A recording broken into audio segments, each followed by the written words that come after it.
Hello everybody. Well, this is my first YouTube blog. I've been watching so many YouTube blogs over the last few years, and I thought, well, I've got an iPhone now, and now I can make my own.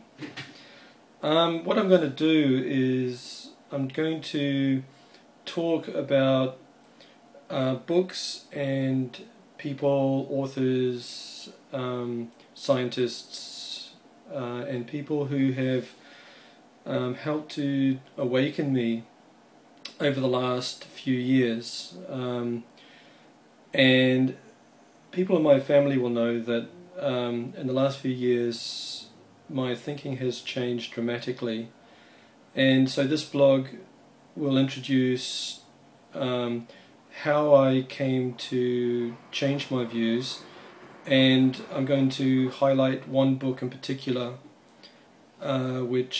which influenced me a lot, and in subsequent videos I'll talk about other people who have influenced my thinking. Now this might be pretty boring for people who don't know me, or I'm doing this as a kind of an archive reference for my children, because hopefully one day they'll understand why their father is a little bit different, a little bit strange. So okay, let's cut back to before 2007. I was a kind of a normal person.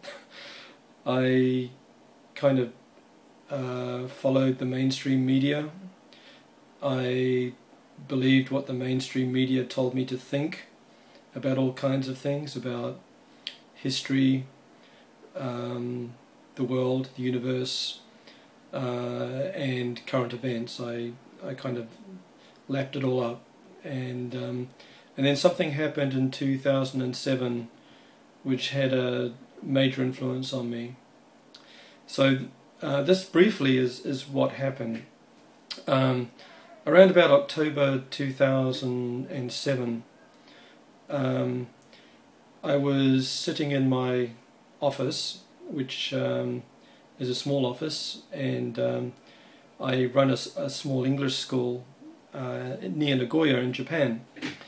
And this couple walks in my doors, an English lady and her husband, and they noticed that it was an English school and they were from England, so they came in to say hello, and we became friends.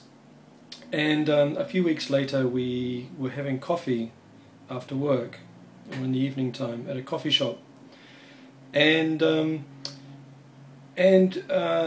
my friend Stu leaned across to me while everyone was chatting. We were in a small group of students and friends, and he said, James, do you believe in UFOs? And I kind of smiled and said, no, I don't believe in UFOs. I just don't see how they can get here, knowing the laws of physics and the limitations of Einstein's relativity. It's impossible to travel faster than the speed of light, blah blah blah. Anyway, he looked kind of disappointed a little bit, and anyway I said, okay, do you believe in UFOs? And then he proceeded to tell me about his UFO encounter story when he was a student in Germany. And this friend of mine, he's not, he's a pretty intelligent guy. He's a scientist. And anyway, he told me about his UFO encounter while he was walking through a forest with some friends in Germany, about how they encountered this ball of light, which from memory split into 2 or 3 smaller balls of light, and they danced through the trees and then joined back into one ball and shot off into the sky. Anyway, I listened politely to his story, and I thought that was interesting. And a few days later I was in my office, and I had some free time, and I went to YouTube and I typed in UFOs, the evidence, because I found his story intriguing. And I watched some videos, but I wasn't convinced, and I thought this is insane, and then I forgot about it for a few days. And then a few days later on CNN, there was a news story about a British pilot, a medium-sized aircraft that was travelling from Britain to France or something similar, and he and the passengers saw a massive UFO. And I read this story on CNN, and then I watched the YouTube interview that he had on a British chat show, and this guy just seemed very credible, very sane.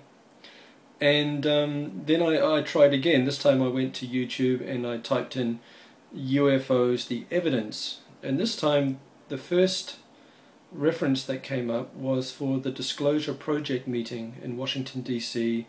I think it was 2001. So I clicked on that, and I watched it. It was about an hour and a half, and that's what changed my life. I mean, I have to say that was the event that really turned my world upside down. And I remember at various points through the Disclosure Project meeting, the press meeting, it was just like, oh my God, you know, it was just, I was just shocked and stunned by what I heard, the testimony I heard from very credible people, including the, at the time, the Federal Air Accident Investigation, the head of Federal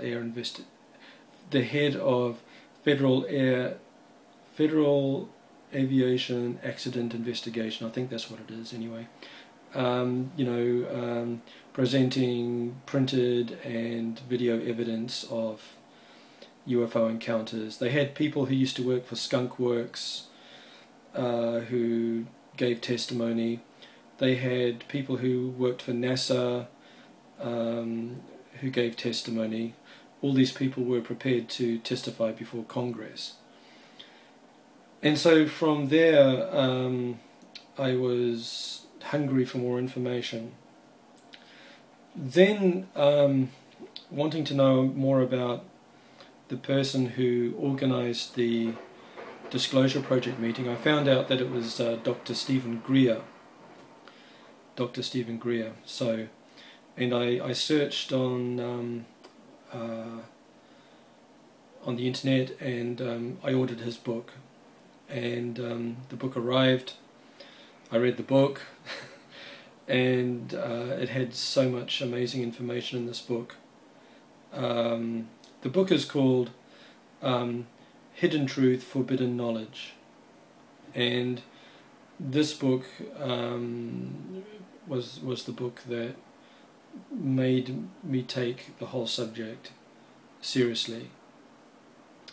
So the book Hidden Truth, Forbidden Knowledge is a very personal account of Dr. Stephen Greer, about his personal encounters with a UFO when he was a child, his subsequent encounters with ETs and extraterrestrial craft, and eventually how he and the ETs agreed on a protocol for